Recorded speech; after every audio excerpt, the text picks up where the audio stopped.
ನಮ್ಮ ರಾಜ್ಯ ಯಾವ ಅಂತಾರಾಷ್ಟ್ರೀಯ ಗಡಿಗೆ ಹತ್ತಿದೆ ಹೇಳಿ ಇವರೇ? ಬಾಂಗ್ಲಾದೇಶಿ ಬಂದರು, ಎಲ್ಲಿಂದ ಬರ್ತಾ ಇದ್ದಾರೆ ರೀ? ವೆಸ್ಟ್ ಬೆಂಗಾಲಲ್ಲಿ ನಿಮ್ಮದೇ ಆಡಳಿತ. ಅಮಿತ್ ಶಾ ಅವರು ನಿಮ್ಮ ಹೋಮ್ ಮಿನಿಸ್ಟರೇ. ಮಧ್ಯಪ್ರದೇಶ್ ಬರ್ತದೆ, ಉತ್ತರ ಪ್ರದೇಶ್ ಬರ್ತದೆ, ಆಂಧ್ರ ಪ್ರದೇಶ್ ಬರ್ತದೆ, ಒರಿಸ್ಸಾ ಬರ್ತದೆ, ಬಿಹಾರ್ ಬರ್ತದೆ. ಇದೆ ಮಧ್ಯದಲ್ಲಿ ಹೆಂಗೆ ಬರ್ತಾ ಇದ್ದಾರೆ ಇವರು ಬಾಂಗ್ಲಾದೇಶದವರು? ಈಗ ಒಂದು ಮತದಾರ ಪಟ್ಟಿಯ ಪರಿಷ್ಕರಣೆ ನಡೀತಾ ಇದೆ. ಯಾರು ನಾಗರಿಕರಿದ್ದಾರೆ, ಯಾರು ಅರ್ಹರಿದ್ದಾರೆ, ಅವರಿಗೆ ನಾವು ಮತದಾರರ ಪಟ್ಟಿನಲ್ಲಿ ಸೇರಿಸಬೇಕು. ಅದು ನಮ್ಮ ಆದ್ಯ ಕರ್ತವ್ಯ ಆಗಿದೆ. ಅದನ್ನು ಪರಿಷ್ಕರಣೆ ಮಾಡಿಬಿಟ್ಟು ಒಂದು ಉತ್ತಮವಾದಂಥ ಪಟ್ಟಿ ಬಿಡುಗಡೆ ಮಾಡೋದು ಎಲೆಕ್ಷನ್ ಕಮಿಷನ್ ಅವ್ರದ್ದು. ನಾವು ಕೊಟ್ಟ ತಕ್ಷಣವೇ ಇವರೆಲ್ಲ ಒಪ್ತಾ ಇದ್ದಾರಾ? There is a process. ಈಗ ಇದಕ್ಕೆ ನಾವು ಇಲ್ಲಿಗಲ್ ಇಮಿಗ್ರೆಂಟ್ಸಿಗೆ ಮಾಡ್ತಾ ಇದ್ದೀವಿ, ಬಾಂಗ್ಲಾದೇಶಿಗೆ ಕೊಡ್ತಾ ಏನಾದರೂ ಕಾಮನ್ ಸೆನ್ಸ್ ಇಟ್ಟು ಮಾತಾಡ್ತಾರಾ ಬಿ ಜೆ ಪಿಯವರು? ಮೊನ್ನೆ ಕೂಡ ಹೇಳಿದ್ದೀನಿ, ನಮ್ಮ ರಾಜ್ಯ ಯಾವ ಅಂತಾರಾಷ್ಟ್ರೀಯ ಗಡಿಗೆ ಹತ್ತಿದೆ ಹೇಳಿ ಇವರೇ? ಬಾಂಗ್ಲಾದೇಶಿ ಬಂದರು, ಎಲ್ಲಿಂದ ಬರ್ತಾ ಇದ್ದಾರೆ ರೀ? ವೆಸ್ಟ್ ಬೆಂಗಾಲಲ್ಲಿ ನಿಮ್ಮದೇ ಆಡಳಿತ. ಅಮಿತ್ ಶಾ ಅವರು ನಿಮ್ಮ ಹೋಮ್ ಮಿನಿಸ್ಟರೇ. ಮಧ್ಯಪ್ರದೇಶ್ ಬರ್ತದೆ, ಉತ್ತರ ಪ್ರದೇಶ್ ಬರ್ತದೆ, ಆಂಧ್ರ ಪ್ರದೇಶ್ ಬರ್ತದೆ, ಒರಿಸ್ಸಾ ಬರ್ತದೆ, ಬಿಹಾರ್ ಬರ್ತದೆ. ಇದೆ ಮಧ್ಯದಲ್ಲಿ ಹೆಂಗೆ ಬರ್ತಾ ಇದ್ದಾರೆ ಇವರು ಬಾಂಗ್ಲಾದೇಶದವರು? ಸುಮ್ಮನೆ ಏನೋ ಮಾತಾಡಬೇಕು, ಸಮಾಜದಲ್ಲಿ ಆತಂಕ ಸೃಷ್ಟಿ ಮಾಡಬೇಕು, ಅದು ಸರಿಯಲ್ಲ. ನಿಮ್ಮ ಪರ್ಮನೆಂಟ್ ರೆಸಿಡೆನ್ಸಿ ಸರ್ಟಿಫಿಕೇಟ್ ಕೊಡ್ತಾ ಇರೋದು ಸರ್ಕಾರಿ ಅಧಿಕಾರಿಗಳು.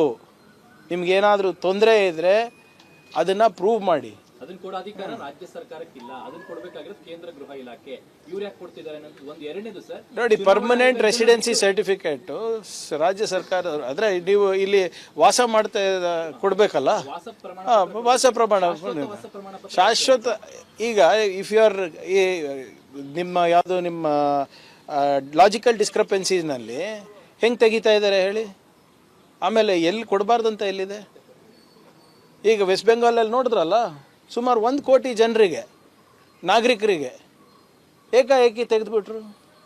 ನೀವು ಪಾಸ್ಪೋರ್ಟು, ನಿಮ್ಮ ಸಿಟಿಸನ್ಶಿಪ್ ಪ್ರೂವ್ ಮಾಡಲ್ಲ ಅಂತೀರ, ಆಧಾರ್ ಕಾರ್ಡು ಅಂತ ಇಲ್ಲ, ನಿಮ್ಮ ರೆಸಿಡೆನ್ಸಿ ಸರ್ಟಿಫಿಕೇಟು ಇಲ್ಲ ಅಂತೀರ, ಬ್ಯಾಂಕ್ ಅಕೌಂಟ್ ಕೊಟ್ಟರೆ ಅದನ್ನೂ ಇಲ್ಲ ಅಂತೀರ. ಮತ್ತು what is your document to prove your citizenship? ಚುನಾವಣಾ ಆಯೋಗ 11 ದಾಖಲೆ ಕರೆಕ್ಟ್. ಅದು ಎಲ್ಲವೂ ಇದೆ. ಅದು ಇಲ್ದಿದ್ದವರು ಇದನ್ನ ತಗೊಂಡು ಅಕ್ರಮ ಮಾಡಬಹುದಲ್ಲ ಅನ್ನೋದು ಅವರ ಆರೋಪ. ಎಲ್ಲ ಆಗಿದೆ ಹೇಳಿ ಇವ್ರೆ? ಇವ್ರು ಸುಮ್ಮನೆ ಆರೋಪ ಇಲ್ಲ. ಇವ್ರ ಆರೋಪ ಬಹಳ ಸ್ಪಷ್ಟವಾಗಿದೆ, ಬಾಂಗ್ಲಾದೇಶಿಗಳಿಗೆ ನಾವು ಕೊಡ್ತಾ ಇದ್ದೀವಿ ಅಂತ. ಹೆಂಗೆ ಆಗಕ್ಕೆ ಸಾಧ್ಯ ಆಗುತ್ತಾ?